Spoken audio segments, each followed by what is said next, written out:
Boyfriend के बारे में तो जानती होगी तुम। हाँ सर। सर, तो आपने हर बात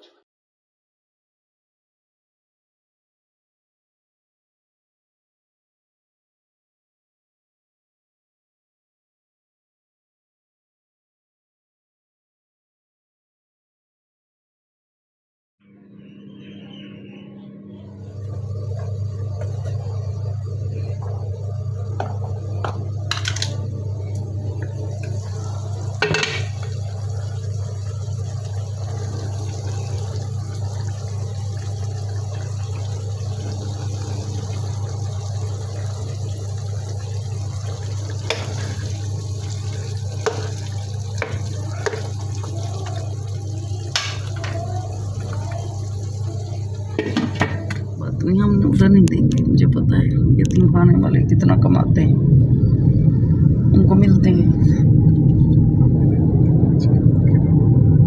नहीं लोग होते थे हैं तो अब भी, लेकिन नहीं, वो सड़क खाली हुई हुई है, पार्किंग बनवा दी है। वहाँ पार्किंग ही नहीं होती थी यहाँ पे। हाँ, पार्किंग नहीं थी, अब पार्किंग अंदर हो गई है ना, तो वो जगह बन गई है। जाहिर है जगह चाहिए लोगों को, मार्केट हो तो पार्किंग तो।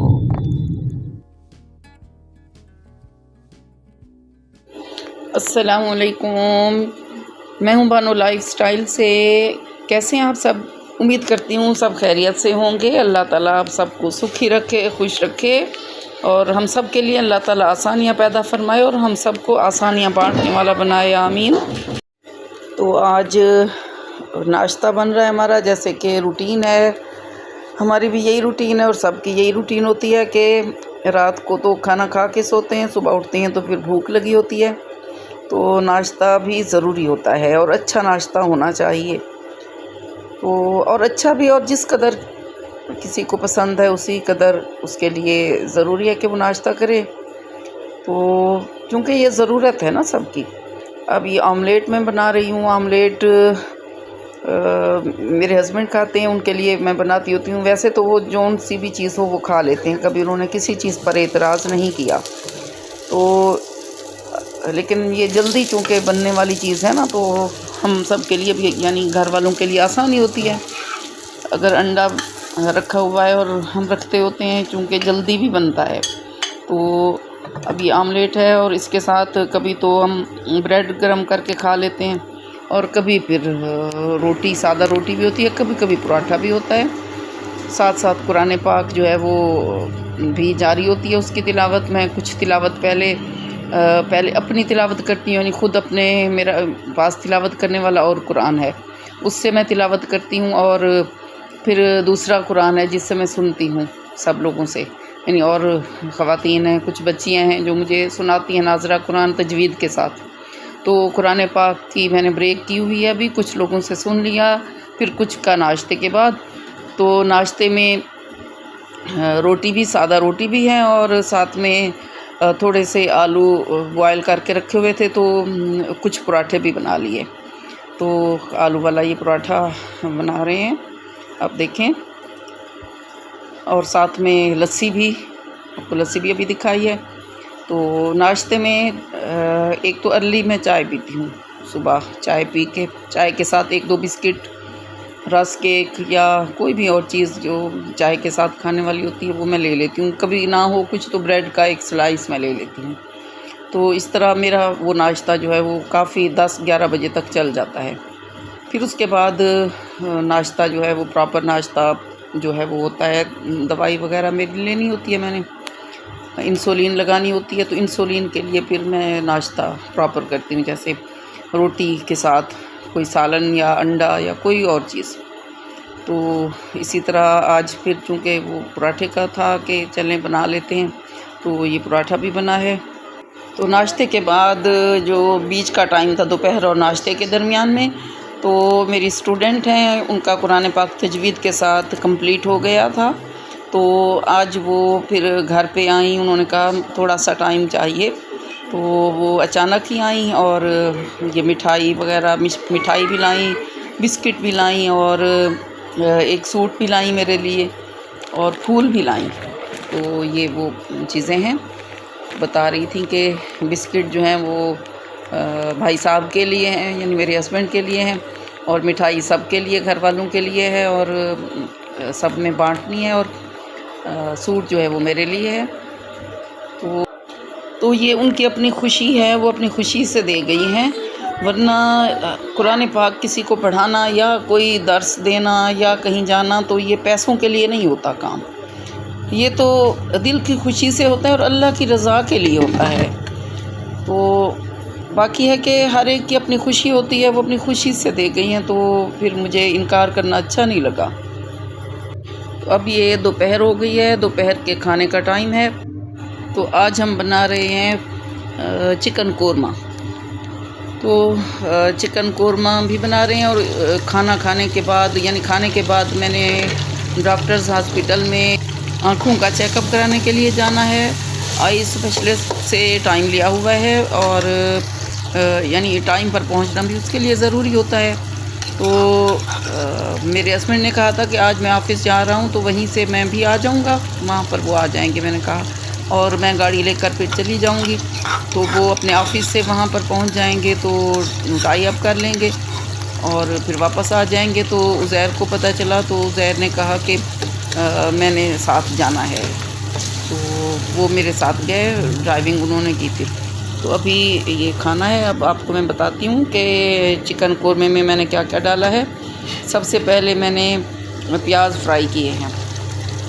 अच्छा, चिकन कोरमे के लिए ना, चिकन या बनाएं या आप गोश्त बनाएं ना, उसके लिए प्याज थोड़े से ज़्यादा किया करें, काटा करें, यानी 3 से 4 प्याज होने चाहिए, और उनको फ्राई करके, तो यानी बहुत ज़्यादा फ्राई भी नहीं किया कि बिल्कुल रेड हो जाएं, हल्के जैसे होते हैं, नरम हो जाएं। तो उसके बाद उसमें लहसुन डाला है, लहसुन कूट कर डाला है। चिकन में और गोश्त में मैं लहसुन कूट कर डालती हूँ, और अगर कोई सब्ज़ी हो तो सब्ज़ी में मैं छोटी छोटी यानी काट के छोटा छोटा वो इस तरह डालती हूँ। और अब ये चूँकि चिकन था, इसमें कूट कर डाल, लहसुन और अदरक दोनों को इकट्ठे कूट लिया, तो वो डाला। उसके बाद फिर थोड़ा सा जब वो फ्राई हो गया, तो उसमें सब्ज़ मिर्चें कटी हुई डाली और मिसाले डाले। मिसालों के साथ साथ टमाटर भी हैं, टमाटर पहले भी डाल सकते हैं, बाद में भी आप डाल सकते हैं, चिकन के बाद भी ऊपर डाल सकते हैं, क्योंकि टमाटरों के पानी से चिकन बहुत जल्दी गलता है। अब इसमें टमाटर डाले हैं, और नमक के साथ फिर गरम मसाला जो है ना, मोटा कूटा हुआ मैं डालती होती हूँ। फिर मिर्च, ये पाउडर, सुर्ख मिर्चों वाला पाउडर जो होता है ना पाउडर में, ये भी आप डाल सकते हैं। आप चाहें तो 1 चम्मच बीज वाली मिर्चें भी रेड, वो भी डाल सकते हैं, ये आपकी अपनी चॉइस है। तो ये पिसी हुई मिर्चें मैंने डाली हैं, और अब ये देखें कि सूखा धनिया पिसा हुआ। ये मसाले जो होते हैं ना, ये हर मरतबा चिकन में डलते हैं या गोश्त में डलते हैं, यानी ये तो होते ही हैं घर में। अब ये देखिए मसाला अभी मैं डाल रही हूँ, पहले नहीं डाल, कभी पहले डाल देती हूँ, लहसुन के साथ डाल दें तो भी अच्छा होता है, और बाद में बाकी मसाले डालें। और अगर पहले आप नमक मिर्च और सूखा धनिया डालें तो बाद में भी डाल सकें, यानी ये सारे मसाले इकट्ठे ही डालने होते हैं, चाहे इकट्ठे ही सारे डाल दें, कोई मसला नहीं है। इसको फ्राई होने दें कुछ देर के लिए, और फ्राई होके तो मैंने इसको ना कवर अप कर दिया था, ताकि पानी इसके अंदर जज़्ब हो जाए, यानी दम का पानी जो है ना इसमें जाएगा तो प्याज नरम हो जाएंगे। कभी तो मैं प्याज को अलग से फ्राई करके, तो फिर चिकन को फ्राई करके, तो फिर बाद में प्याज डालती हूँ ऊपर, मसाले वगैरह डाल के चिकन फ्राई होकर, चिकन को ऑयल के अंदर फ्राई करके भी निकाल लेती हूँ। लेकिन कभी मैं यानी अगर जल्दी है तो इस तरह भी हम कर सकते हैं कि पहले इसका मसाला बना लें, प्याज को नरम कर लें, थोड़ा सा पानी भी डाल देती हूँ मैं, थोड़ा सा आधा कप पानी डाल के, तो उसको ढक्कन लगा के मिसालों के साथ रख दिया। उसके बाद फिर मैंने आज चिकन डाला है। अब ये चिकन अच्छी तरह पहले फ्राई होगा, इसका जो पानी होता है अपना, यानी चिकन का गोश्त का खुद का भी पानी होता है, तो ये पानी जब खुश्क हो जाता है तो अच्छी तरह फिर फ्राई होता है चिकन। फिर आप उसमें अगर थोड़ा सा पानी डालना, फ्राई रखना चाहें तो आप फ्राई भी रख सकते हैं, और अगर फ्राई ना रखना चाहें तो आप फिर उसमें कुछ ग्रेवी बनाने के लिए कुछ पानी डाल के, तो उसको अच्छी तरह उसमें यानी ग्रेवी के लिए उसको मिक्सअप कर सकते हैं थोड़ी देर के लिए। उसमें जब पानी रच बस जाता है तो ग्रेवी बहुत अच्छी बनती है। और ये चिकन सब बच्चों ने पसंद किया था। ये हल्दी मुझे भूल गई थी तो अभी मैंने डाली है। तो इसके बाद फिर जब फ्राई हो गया तो इसमें मैंने पानी डाल दिया था बाद में। अभी ये फ्राई नहीं हुआ, लेकिन इसके बाद जब ये फ्राई हो गया तो अभी ढक्कन लगा के मैंने रख दिया। फिर जब फ्राई हो गया तो इसमें मैंने 1 गिलास पानी डाला और उसकी ग्रेवी बना ली हल्के सी आंच पे रख के ना। तो इधर से दूसरे चूल्हे पे रोटियां डाल दी ताकि साथ में रोटी भी बन जाए। इस तरह जल्दी खाना बन जाता होता है। तो साथ में थोड़ी सी चटनी यानी रायता टाइप चटनी बना ली थी हमने और सलाद बना लिया और रोटी के साथ बहुत मज़ा आया। मैंने भी खा लिया, अलग से खा लिया क्योंकि मेरे हस्बैंड तो अभी आए नहीं थे ना, वो ऑफिस थे और मैंने डॉक्टर के पास भी जाना था तो जल्दी जल्दी रोटी खा ली। नमाज मैंने खाने के दौरान ही पढ़ ली। उधर से चिकन चढ़ा दिया, उधर से मैंने नमाज ज़ोहर की पढ़ ली। और डेली मेरी रूटीन है ये कि उसी वक्त में फिर उसी टाइम में साथ साथ नमाज भी पढ़ लेती होती हूँ, खाना भी बन जाता है। अब ये मैं जा रही हूँ डॉक्टर के पास गाड़ी में उज़ैर के साथ। डॉक्टर्स हॉस्पिटल मैंने आपको बताया था कि मैंने चेकअप कराना था अपनी आँखों का। अच्छा, ये आँखों का चेकअप ना रूटीन का चेकअप होता है। तो रूटीन के चेकअप से मुराद है कि कुछ अरसे बाद 6 महीने बाद खुद ही जाकर आँखों का चेकअप कराना चाहिए।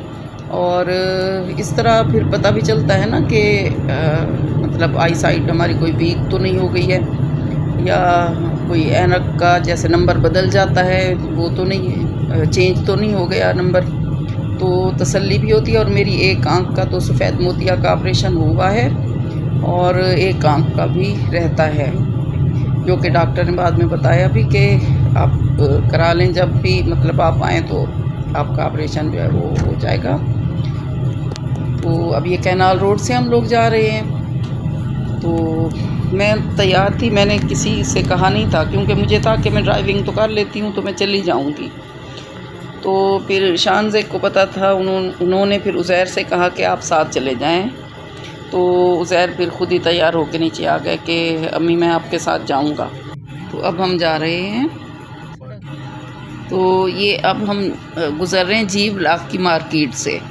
तो हम चूँकि जोहर टाउन रह चुके हैं ना, और इस मार्केट में बहुत आना जाना हमारा लगा रहता था। छोटे बच्चे थे, उनके स्कूल के यूनिफॉर्म्स वगैरह शूज़ वगैरह इधर से लेते थे। तो उस वक्त ना पार्किंग कोई नहीं थी। अभी मैं देख रही थी कि इन्होंने ना अंदर पार्किंग बना दी है मार्केट के साथ ही, वरना हमेशा यहाँ पर ट्रैफिक जैम रहती थी। तो यही बात हम डिस्कस कर रहे हैं कि अगर मार्केट बनाते हैं तो यहाँ पर पार्किंग भी ज़रूर उन्हें बनानी चाहिए। जो लोग मार्केट बनाते हैं ना, कोई प्लाज़ा होता है या कुछ भी, तो सड़क को साफ़ रखना चाहिए। अब हम नज़दीक पहुँच गए हैं। तो अब चेकअप करा के वापस आ रहे हैं हम। वापसी का हमारा ये सफ़र है घर की तरफ। कैनाल रोड से ही वापस आ रहे हैं सीधा ही। मेरे हस्बैंड वहाँ आए हुए थे, पहुँचे हुए थे और वो मतलब हमारा इंतज़ार कर रहे थे और मेरा नंबर भी आ चुका था। लेकिन चूँकि मैं पहुँची नहीं थी तो उन्होंने कहा कि अभी कोई और मरीज़ चला जाता है, जब वो आएंगी तो फिर उनको फ़ौरन हम मतलब ले जाएंगे अंदर ही डॉक्टर के पास। तो वहाँ पर हम मतलब पहुँचे। उसके बाद डॉक्टर ने वही बात कही कि उसने चेकअप किया और यही कहा कि आप अपनी दवाइयाँ जारी रखें जो आई ड्रॉप्स डाल रही हैं, और ऑपरेशन आँख का, लेफ़्ट आँख का मोतिया, सफ़ेद मोतिया का जब भी मतलब आप फ्री हैं, जब आना चाहें तो आप ऑपरेशन जहाँ से भी कराना चाहें कि वहीं से करा लें, कि मुझसे नहीं बल्कि आप जहाँ भी आपका दिल मुतमईन हो, क्योंकि मुतमईन होना बहुत ज़रूरी। तो अब देखते हैं कि कब ऑपरेशन कराऊं। तो अभी तो हम वापस आ रहे हैं और शाम भी हो रही है, क्योंकि काफ़ी टाइम लग जाता है ना, आने जाने में ज़्यादा लगता है, वरना वहाँ इतना चेकअप पे नहीं लगा टाइम। और मैं नमाज़ों का भी बहुत ख्याल फिर रखती हूँ कि अगर नमाज मेरी कोई यानी पढ़ने वाली होती है, तो जैसे ज़ोहर के बाद मैं फिर जाती हूँ। अगर ज़ोहर की नमाज़ है तो यूँ नहीं करती कि लेट कर दूँ, फिर मैं पढ़ के निकल जाती हूँ अगर टाइम हो जाता है तो। और असर की नमाज़ जो है वो फिर उसका भी कोशिश मेरी होती है कि मैं मतलब आकर टाइम पर आकर पढ़ लूँ, और अगर दरमियान में टाइम हो जाता है तो जहाँ भी मैं होती हूँ वहाँ पर फिर मैं नमाज़ अदा कर लेती हूँ, क्योंकि ये फ़र्ज़ है ना, 5 औक़ात मर्द औरत पर फ़र्ज़ है नमाज। और इलाज कराना भी सुन्नत मुबारका है, तो हमें इलाज कराना चाहिए। शिफा तो अल्लाह ताला के हाथ में है ना, कि जैसे चाहे जब चाहे जिसके हाथ से चाहे शिफा दे दे। डॉक्टर के बस में तो कुछ भी नहीं होता। हमने इलाज कराना है और अल्लाह से दुआ करनी है, और अल्लाह ताला शिफायाबी नसीब फरमा देता है। तो अल्लाह ताला की हम पर बेशुमार नेमतें हैं, हम तो गिन भी नहीं सकते। अल्लाह ताला ख़ुद फरमाता है कि तुम अगर अल्लाह ताला की नेमतों को शुमार करना चाहो तो ना कर सकोगे, और हम कर ही नहीं सकते। तो हमें अल्लाह का शुक्र अदा करने की बहुत ज़रूरत है, हम कभी कर ही नहीं सकते। तो अल्लाह ताला का बेहद शुक्रिया अदा करने की हमें ज़रूरत है। अल्लाह ताला हमें अपने हिफ्ज़ व अमान में रखे। तो दुआ करना हमारा काम होता है और जवाब देना अल्लाह ताला का काम होता है, और हर दुआ पूरी होती है, 100% दुआएं पूरी होती हैं। तो ये थी हमारी आज की वीडियो, आज का व्लॉग। उम्मीद करती हूँ कि आपको पसंद आया होगा। तो अगर आपने चैनल को सब्सक्राइब नहीं किया तो अभी कर दें, और लाइक भी कर दें, और कमेंट भी कर दिया करें। फिर मिलेंगे नई वीडियो के साथ। अल्लाह हाफिज़।